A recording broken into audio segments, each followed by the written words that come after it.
Happy Friday. Thanks for joining us this hour. Turns out the news rules of this era we're all living through have not been suspended.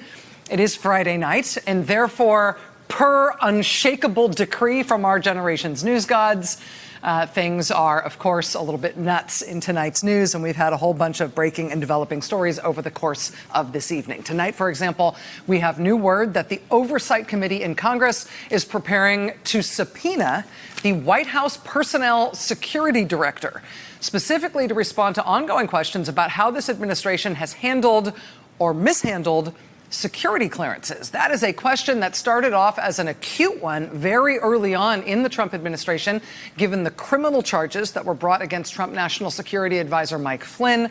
Similar concerns have continued most recently through the reports that presidential son-in-law Jared Kushner was actually blocked from receiving a top-level clearance by career officials based on what they reviewed in his background checks. But for some reason, those views of career officials, that determination that he shouldn't get a clearance, it was overridden by the White House, and he was given a clearance anyway. So the White House Personnel Security Director has been or is going to be subpoenaed by the Oversight Committee. And soon after we got word of that subpoena on the security clearance issue, tonight we also got word that that same Oversight Committee, led by Congressman Elijah Cummings, they are also now seeking to subpoena Commerce Secretary Wilbur Ross and the new Attorney General, William Barr. Subpoenas for both of those cabinet officials over the huge legal controversy that has erupted over Wilbur Ross intervening in the census to try to add a citizenship question to it. This is a matter on which federal courts have repeatedly squished Commerce Secretary Wilbur Ross like a bug. Now he is being subpoenaed by Congress along with the Attorney General to answer to them on that issue as well. Again, both of those stories developing tonight, both of them breaking, late on a Friday, naturally. And I think in part this is just our life now. This is just the pace at which things happen with this new era that we are in. But really, it does feel like it's just specifically our way that we now celebrate Friday nights. Right? What is it about Fridays? Last Friday, for example, you'll remember that was when we got this letter from newly appointed Attorney General Bill Barr announcing that the special counsel, Robert Mueller, had completed his work. Last Friday is when Bill Barr told us that Mueller had completed his work and submitted a written report about what his investigation has uncovered over this past year and 10 months. That announcement from the Attorney General a week ago tonight, Friday, just confirmed that Mueller had finished up. It confirmed that Mueller's report existed. It confirmed that Mueller was closing down the special counsel's office. But that notice from the Attorney General last Friday night didn't say anything substantive about the content of Mueller's findings. For that, we had to wait 2 more days until on Sunday we got another letter from Attorney General Bill Barr. And this one announced what he called the principal conclusions of Mueller's report. He delivered what he said were Mueller's principal conclusions and also one of his own. And I think because it was very exciting to have any official characterization whatsoever of the results of Mueller's investigation, I think because of that excitement that there was some content being described, the press, at least for a little while, basically uncritically ran with what the Attorney General asserted were Mueller's findings. But within a few hours for some publications, certainly within a few days for most, I think it started to dawn on everybody in the mainstream press and everybody consuming news on this matter that, wait a minute, we don't actually have Mueller's report at all. Mueller's report is done, and we know it's done, and we know it exists, but we haven't seen it. All we've got is what William Barr said about it. And that statement from William Barr on Sunday was in itself an odd thing. I mean, the Attorney General, the way he's written these letters and these notifications, they sort of sound official. They sound like he is fulfilling the duty that is expected of him as Attorney General, as we were all expecting him to do. But the Attorney General is not supposed to provide a description of a report from a special counsel. There's nothing in the special counsel regulations that creates an expectation that an attorney general would take on the role of interpreting and summarizing a special counsel's report in his own words, let alone announcing his own decision about whether or not the special counsel's findings should produce any new indictments. But nevertheless, that's what Barr did on Sunday. We still don't know why exactly he did that. It was kind of him freestyling, right? This was him sort of making up his own dance moves, showing off what he could do now that he had seen Mueller's report and we hadn't.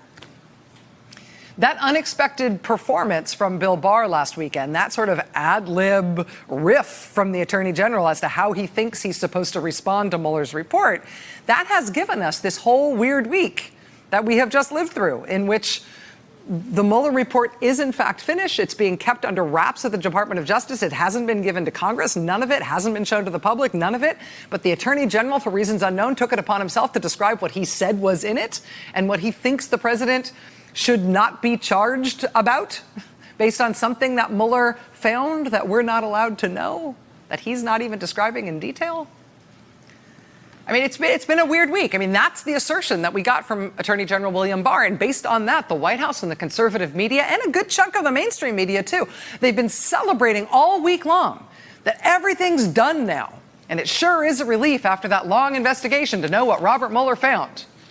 And what Robert Mueller found was absolutely nothing. Everything's fine.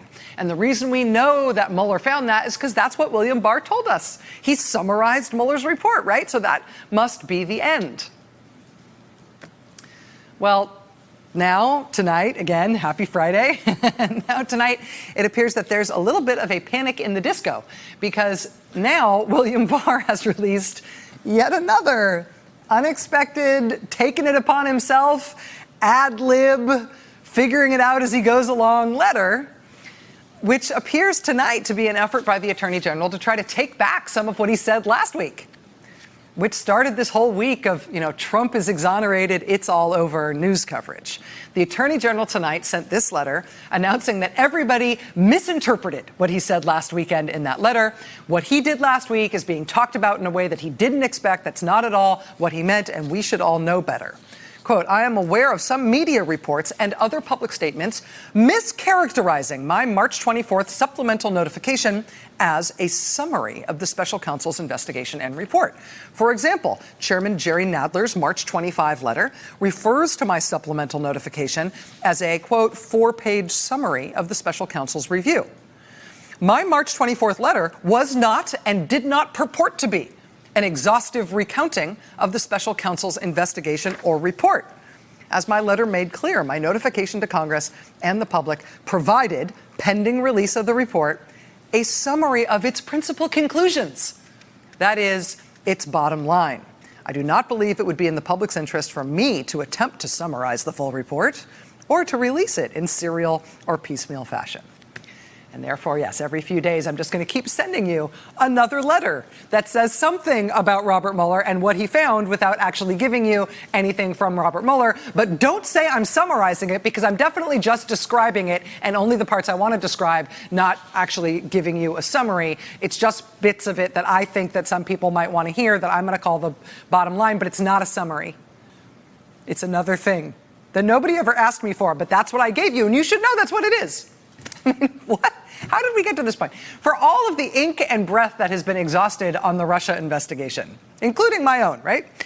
Trying to figure out the contours of the Mueller investigation, trying to anticipate and game out not only what he might find, but how it would be handled when he ultimately submitted his finding. I mean, I don't think anybody is going to win the kitty for having bet that the way this would all be handled is that the Attorney General would get the report and then just ad-lib his entire response.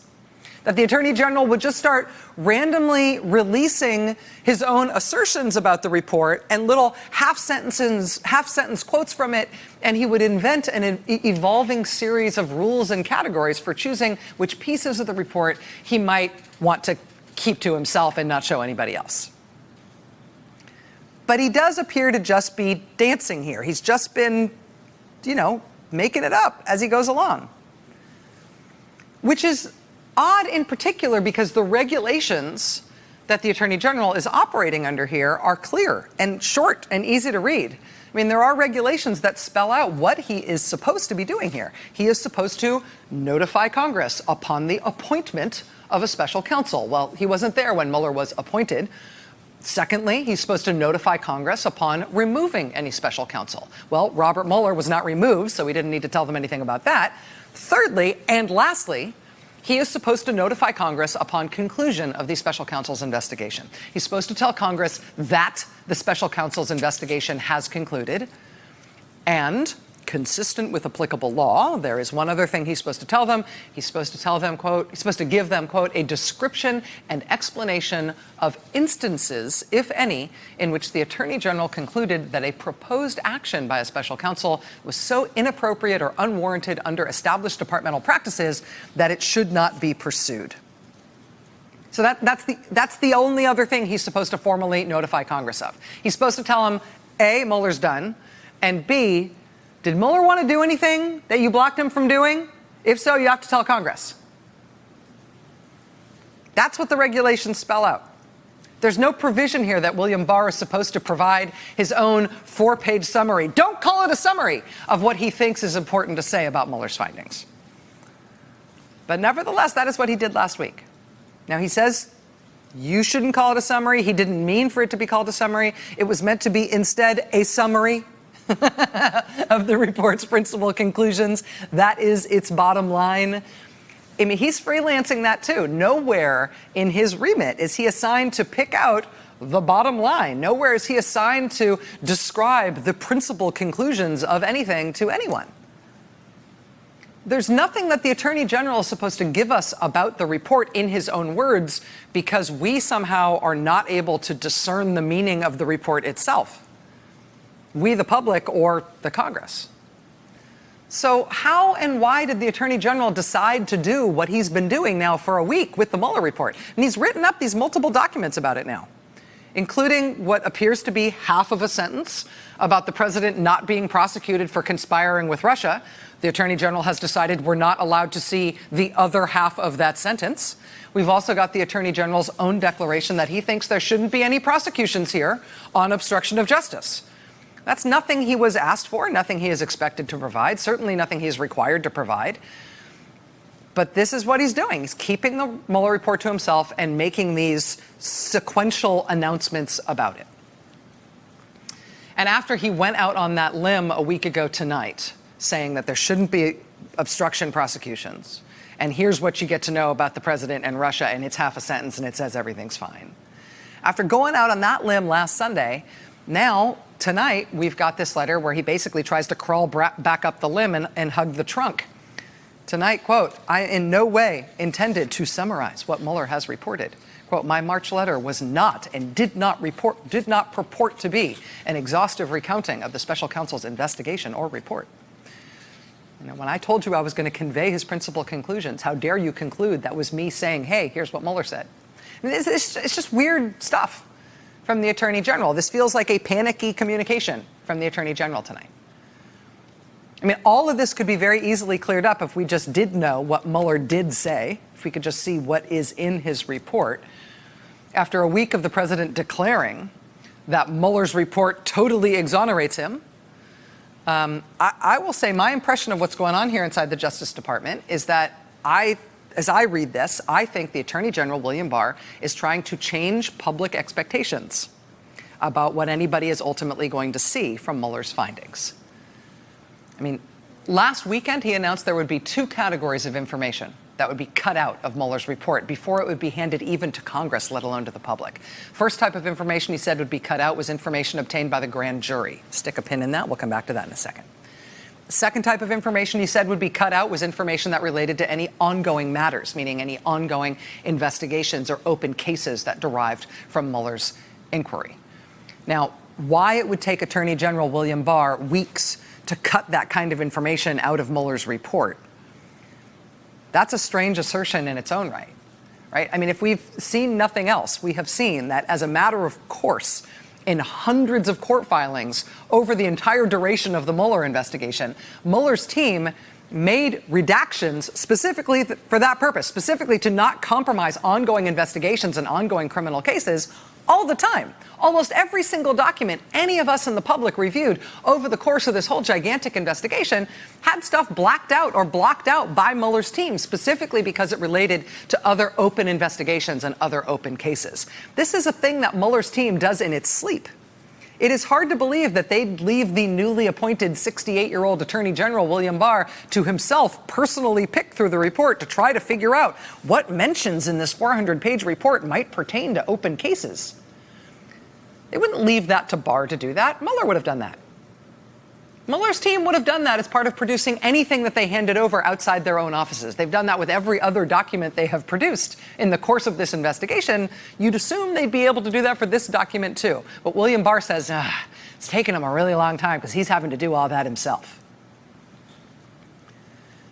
Now tonight, in this new surprise letter from William Barr, Barr is identifying 2 additional categories of information that he now says he also wants to cut out of the Mueller report, even though he didn't mention them last week.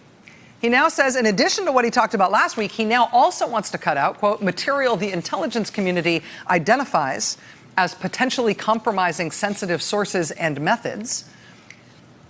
And he says he wants to cut out, quote, information that would unduly infringe on the personal privacy and reputational interests of peripheral third parties. So let's just take those in turn. On the intelligence stuff, I mean, it may be that what he's trying to say there is that he needs to cut out any classified information that's in the report. Well, yeah, duh, right? But again, you don't release classified material to the public, right? I mean, and Mueller and his team know how to deal with that. If there's classified material in the report, Mueller and his team would have treated classified information as such in any report that they provided to him or to anyone else. I mean, if there is classified material in what Mueller has found and reported, that would presumably be, sequestered in a classified annex to the report. So only people with necessary clearances could review that material in appropriate settings. That's how you handle material like that. Again, they wouldn't leave it personally to old William Barr to put on his readers and go through it line by line and see if he could figure out what in here should be classified. Who might need a clearance to see this stuff? I gotta buckle down with this report. Close the door, hold my calls. And then on top of that, what is this random new category that he says has to be cut out of the Mueller report before even Congress can see it? Information that would unduly infringe on the personal privacy and reputational interests of peripheral third parties. What? The Attorney General, in other words, is going through this report before it's released to Congress to take out anything that some people might find embarrassing. I mean, where did that standard come from? Who counts as a third party? Who counts as peripheral? Why is it the Attorney General's job to protect the reputational interests of people who he decides deserve that, based on his own review before Congress gets to see any of this information, even in a classified setting? I mean, where is this in the regulations? I mean, the bottom line here is, if, as Barr says, Mueller's report is 2 parts, the Russia attack and obstruction. We know very little about what's in the Russia part of the report, right? According to Barr, he says there's a lengthy discussion of what Russia did when they attacked us, how they did it. When it comes to any Americans being caught up in that attack in any way, we don't know.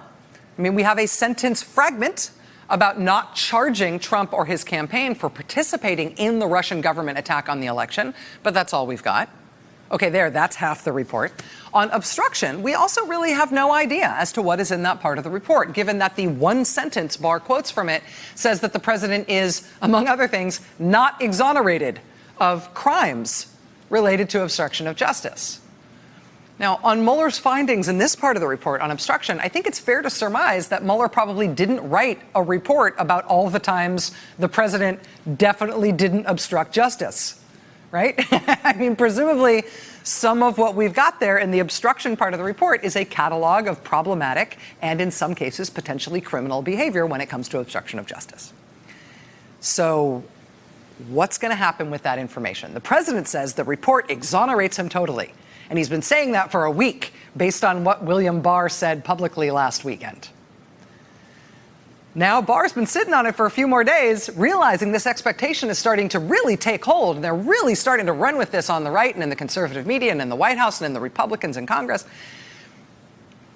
I mean, this thing now kicking around for a week, those expectations out there. The Attorney General having released 3 different evolving statements about what he's doing with the report and what he means when he describes the report and how he's going to, from here on out, handle the information in the report. It just feels like this is turning into a bit of a scramble inside the Justice Department.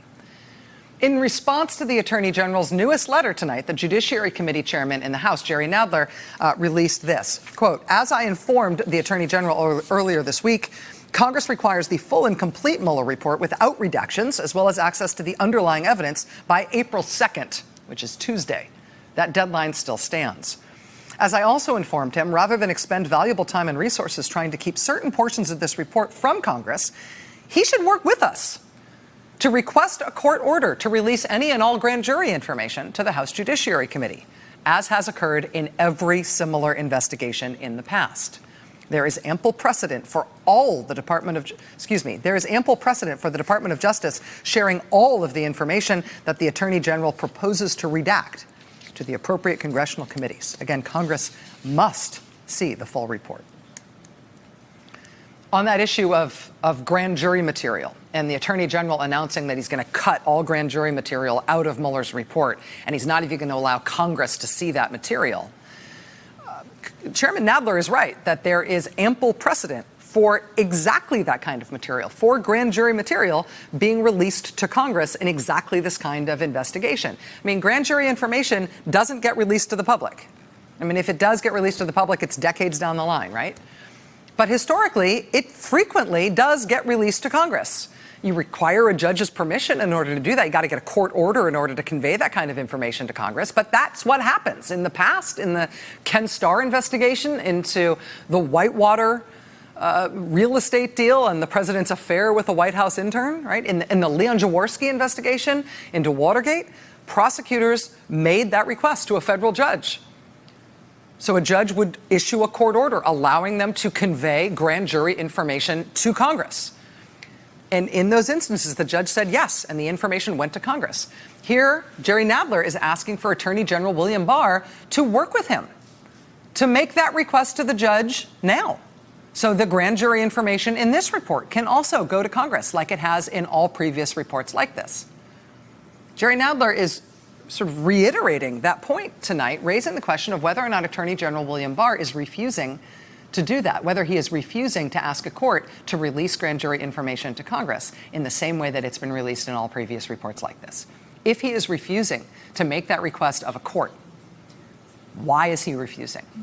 If he is refusing to make that request to release the jury material to Congress, if he's refusing to do it, well, Robert Mueller right now is still on the job. Can Robert Mueller make that request of the court? Would William Barr, as Attorney General, stop Robert Mueller from making that request to release that grand jury material to the Congress? I mean, I ask at that level of detail because the Attorney General does appear to be making this all up as he goes along. As of tonight, he appears to be trying to clean up some of what he's already done in the past week since he first got Mueller's report. I mean, what actually governs what Attorney General William Barr is doing here? Why did he release what he's calling these principal conclusions that he now says definitely should not be taken as a summary of what Mueller said? I mean, what's the basis for these whole new categories of redactions that he says must be made to the Mueller report before anybody's allowed to see it? In part because he needs to protect third parties' reputational interests. I mean, if he's refusing to ask the courts to release grand jury information to Congress, I mean, can Mueller do that if Barr will not? If Barr won't let Mueller do it either, what's going to happen when the committee in Congress inevitably goes to the court directly themselves, goes around the Justice Department to do so, when they ask a judge to clear them to obtain that grand jury material? And what do you do if you're the chairman of the Intelligence Committee in all this, right? I mean, intelligence committees get access to classified information. Even very sensitive sources and methods type intelligence material gets briefed to the Intelligence Committee, or at least to the Intelligence Committee leadership and the so-called Gang of Eight for particularly sensitive matters. I mean, nothing gets redacted from you if you run the Intelligence Committee, not if it's intelligence-related information. So if you're the intelligence chairman, what do you do with this letter tonight? right? Upon being informed that as of tonight, all the sensitive intelligence stuff is also going to be cut out of Mueller's report before even you were allowed to see it. That wasn't true as of last weekend, but apparently that's true as of tonight. That is not how this works. None of this is how this is supposed to work. Chairman of the Intelligence Committee joins us next. Hey there, I'm Chris Hayes from MSNBC. Thanks for watching MSNBC on YouTube. If you want to keep up to date with the videos we're putting out, you can click subscribe just below me or click over on this list to see lots of other great videos.